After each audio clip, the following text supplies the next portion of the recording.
Pandemi COVID-19 yang melanda Indonesia di sepanjang tahun 2020 membuat kehidupan berubah drastis. Pemerintah telah menetapkan COVID-19 sebagai jenis penyakit dengan faktor risiko yang menimbulkan kedaruratan kesehatan masyarakat.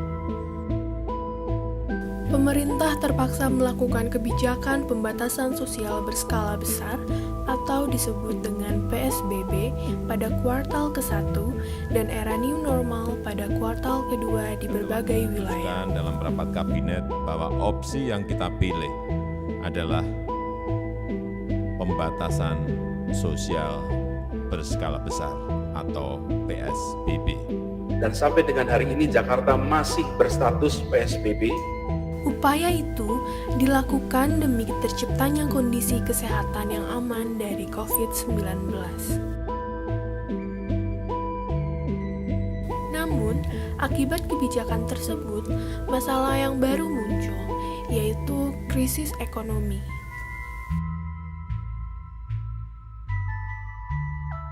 Permasalahan ekonomi itu sungguh benar-benar terjadi.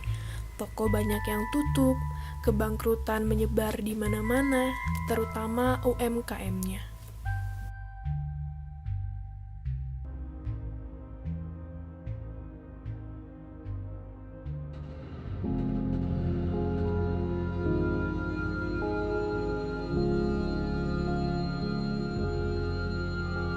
Ketiga, menjaga dunia usaha, utamanya usaha mikro, usaha kecil, usaha menengah, agar tetap beroperasi dan mampu menjaga penyerapan tenaga kerjanya. Kami melakukan pencarian solusi terhadap masalah kebangkrutan UMKM dan ancaman resesi dengan mewawancarai ahli ekonomi dan investasi, Bapak Fadil Hasan.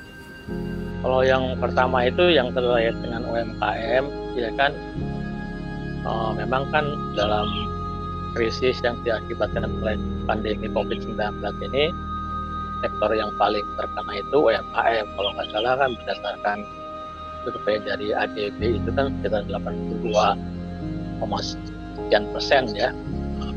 UMKM itu terdampak.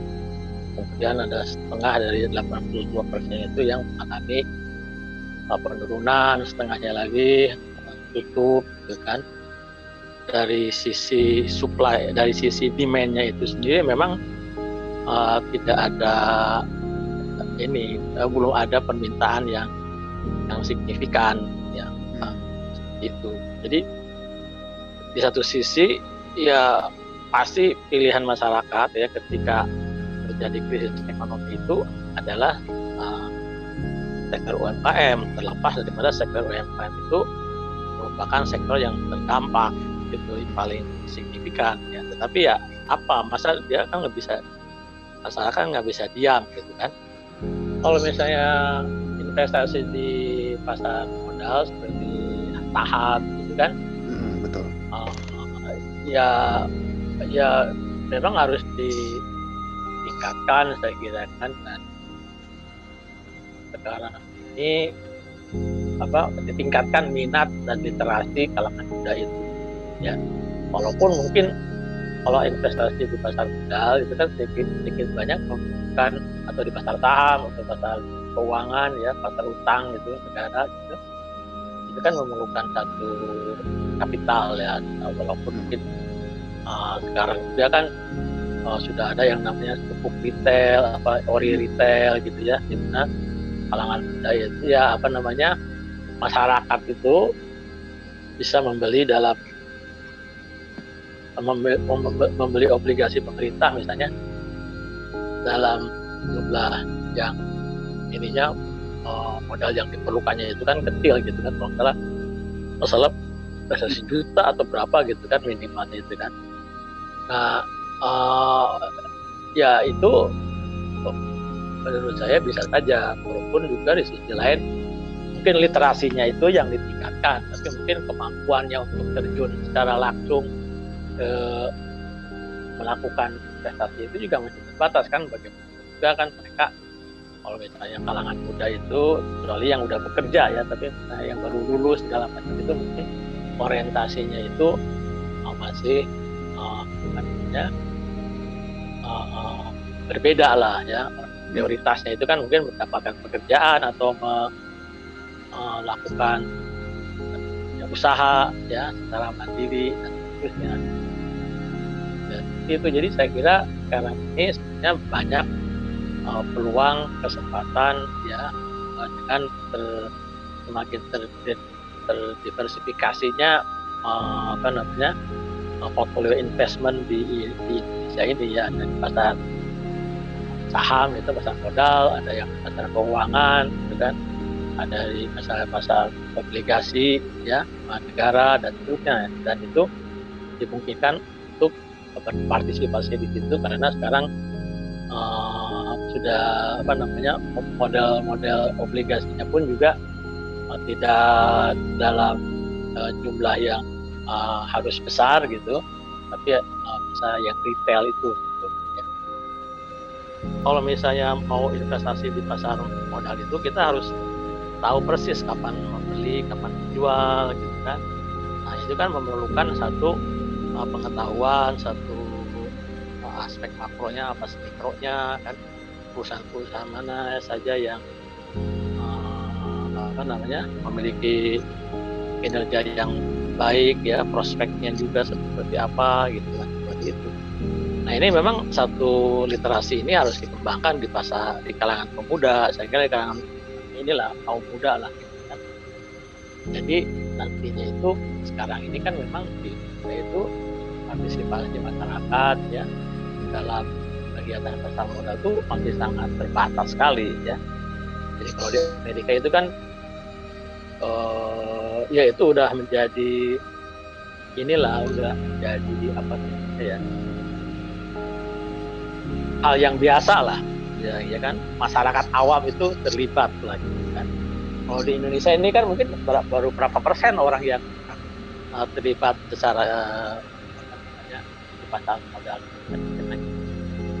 ya, sangat kecil sekali, saya nggak tahu persis gitu ya. Nah, apalagi di kalangan kaum muda ini, jadi mereka kan yang terlibat di pasar modal itu perusahaan usaha atau asing.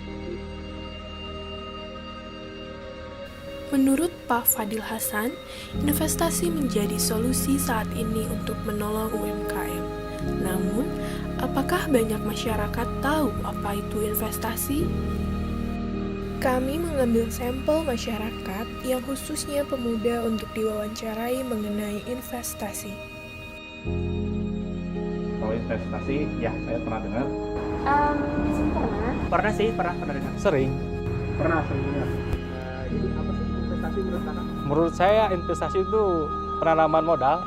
Investasi itu setahu saya ketika kita mau memperbanyak duit ya, mau memperbanyak uang kita invest sekarang, nanti ditunggu beberapa saat, uang kita bakal nambah. Kalau setahu saya sih investasi itu seperti kegiatan menanam modal atau saham seperti itu sih. Tahu sih investasi itu kayaknya belum tahu apa itu. Kurang tahu. Secara teoritis nggak tahu ya, cuman secara bahasa mungkin kalau yang saya pahami suatu cara dalam usaha penanaman modal mungkin. Investasi pasar saham gitu buat tabungan masa depan kali ya. Mungkin yang saya tahu tentang investasi itu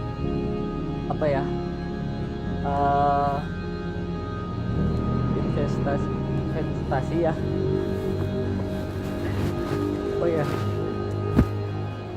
tentang perusahaan gitu yang lebih tahu, tapi nggak tahu apa, cuma gitu doang yang saya tahu.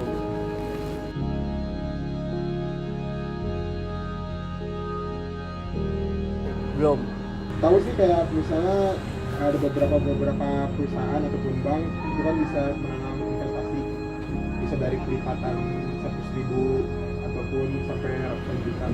Kebetulan belum tahu sih. Masih belum begitu paham sih cara berinvestasi kayak gimana. Belum juga itu cara investasi. Tapi sering dengar itu cara-caranya. Namun, masalahnya adalah tidak semua masyarakat paham apa itu investasi, termasuk cara berinvestasi. Di sisi lain, Indonesia yang sedang mengalami bonus demografi yang diisi mayoritas pemuda dapat menjadi potensi agar dapat keluar dari zona krisis ekonomi. Langkahnya yaitu dengan cara melakukan investasi dari pemuda untuk UMKM di Indonesia. Saya Reza, Saya Rafli, Saya Reza Kadepriana. mengajak seluruh pemuda di Indonesia untuk dapat berperan di kondisi seperti ini.